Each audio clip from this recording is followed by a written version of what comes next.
So, the Third Amendment. The Third Amendment is all about property. It's probably never going to be used anymore. It says that no soldier shall, in times of war, peace, be quartered in any house without the consent of the owner. So, who has control over the situation? The owner. And what is it that they own? Property.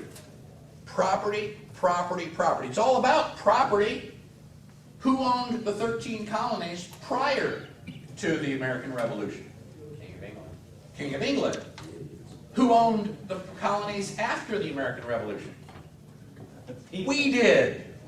It's ours. The entire American Revolution was all about property. Why did we fight the Alamo? Because Santa Anna had said, we're going to do this Constitution, we're going to let you own the property. Oops, changed our mind.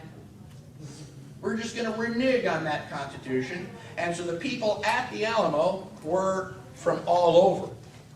There were a lot of Mexicans, and they fought under the Mexican flag for property. If you won't fight for your property, what will you fight for? When is it appropriate to say, no, damn it, the government is wrong?